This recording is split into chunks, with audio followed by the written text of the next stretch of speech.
Hi friends, welcome to my channel.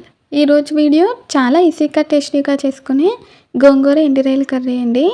Gongura dry France కలిపి కాంబినేషన్లో curry చేయండి. Super అంటే సూపర్గా ఉంటుంది. వేడివేడి రైస్తో సర్వ్ చేసుకుంటే ఇంకా అదిరిపోతుందండి. ఇప్పుడైతే మనం తయారీ విధానం చూద్దాము. గోంగూర 4 కట్టలు తీసుకున్నానండి. ఇలా ఆకులు మాత్రమే తీసుకున్నాను. తర్వాత వాటిని శుభ్రంగా వాష్ చేసేసానండి. మనకి మట్టి అవి ఉంటాయి, చూసుకుని బాగా వాటర్తో క్లీన్గా వాష్ చేసుకోవాలి. వాష్ చేసాక మీకు చూపించానండి. తర్వాత ఒక ప్యాన్ పెట్టి అందులోకి వాటర్ తీసుకున్నానండి. ఆ వాటర్లో ఈ గోంగూర ఆకులన్నీ కూడా వేసేసి ఉడికించుకోవాలి. ఆకులు మునిగేంత వరకు వేస్తే సరిపోతుందండి వాటరు. ఇలా మనకి పొంగు వస్తుంది కదండి. పొంగు వచ్చినప్పుడు 2 ఉల్లిపాయలు ఇలా సన్నగా పొడుగ్గా కట్ చేసి పచ్చిమిర్చి కారానికి తగినంత వేసానండి. నేనైతే ఒక 8 పచ్చిమిర్చి వరకు తీసుకున్నాను. ఇందులో కారం వేయరండి, పచ్చిమిర్చి కారమే కారము, అందుకని పచ్చిమిర్చి ఎక్కువ పడుతుంది. ఇలా పొంగొచ్చాక మీడియం ఫ్లేమ్లో పెట్టి ఉల్లిపాయలు పచ్చిమిర్చి వేసి ఒకసారి కలుపుకొని ఉడికించుకోవాలండి. మనకి ఉల్లిపాయ సాఫ్ట్గా అయ్యేంత వరకు ఉడికించుకుంటే సరిపోతుంది. మీకైతే ఉడికిపోయాక చూపిస్తానండి. చూడండి ఫ్రెండ్స్, ఇప్పుడైతే మనకి బాయిల్ అయిపోయిందండి.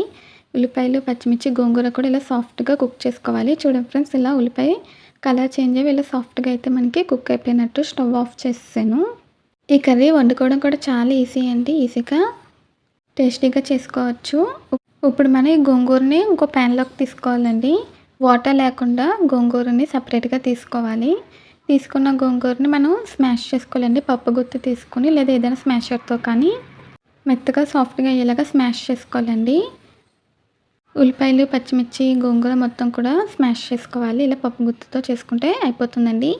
వేడి మీద ఉన్నప్పుడే చేసుకుంటే మనకి ఈజీగా స్మాష్ అవుతుంది. చల్లారిపోయాక చేసుకోకూడదండి, అప్పుడు అవ్వదు. వేడిగా ఉన్నప్పుడే వెంటనే చేసుకోవాలి.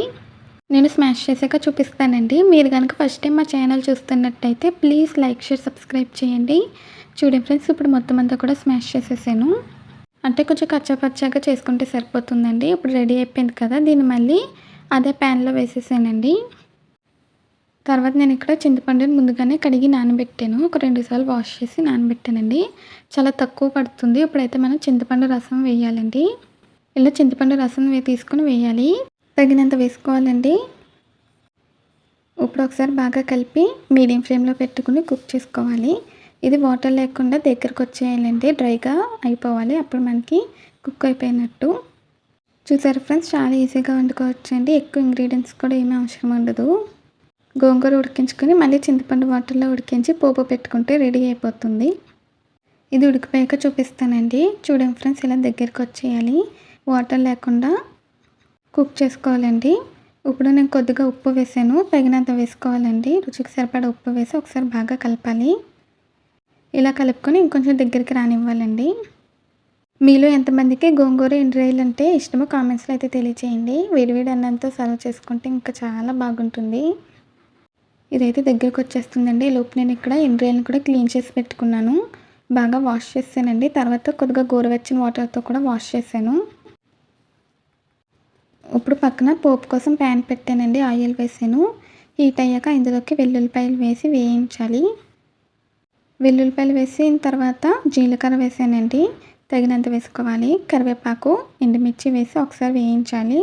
ఇలా కొంచెం ఫ్రై అయిన తర్వాత ఎండు రొయ్యలు వేసి వేయించాలండి. పక్కన ఇది కూడా మనకి కలుపుకుంటూ ఉండాలి. ఇలా దగ్గరకు వచ్చేసింది కదా, ఇప్పుడైతే ఇంకా స్టవ్ ఆఫ్ చేసేసానండి. ఇలా వాటర్ లేకుండా దగ్గరకు వచ్చేయాలి. తర్వాత ఇందులోకి ఎండు రొయ్యలు కూడా వేసేసి వేయించానండి. ఎండు రొయ్యలు వేసాక 1 నిమిషం పాటు వేయించుకోవాలి. చూసారా ఫ్రెండ్స్, చాలా ఈజీగా టేస్టీగా చేసుకోవచ్చండి. చాలా బాగుంటుంది కర్రీ. ఎప్పుడు ట్రై చేయకపోతే ఒకసారి ట్రై చేయండి. ఇప్పుడు మనకి ఇది కూడా ఫ్రై అయిపోయిందండి. ఈ గోంగూర మిశ్రమం కూడా రెడీ అయిపోయింది కదా.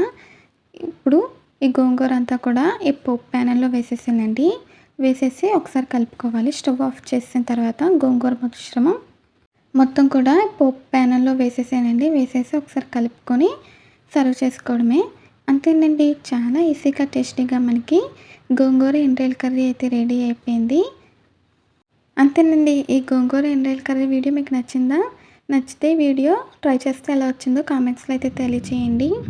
చూస్తుంటేనే నోరు ఊరిపోతుందండి. వేడివేడి అన్నంలో ఈ కర్రీ వేసుకొని కలుపుకొని తింటే ఇంక ఉంటుంది. చాలా రుచిగా కమ్మగా ఉంటుందండి. ఈ వీడియో నచ్చితే ప్లీజ్ లైక్ చేయండి, షేర్ చేయండి, సబ్స్క్రైబ్ చేయండి, కామెంట్ చేయండి. మళ్ళీ ఒక కొత్త వీడియోతో కొత్త రెసిపీతో కలుద్దాము. Bye friends.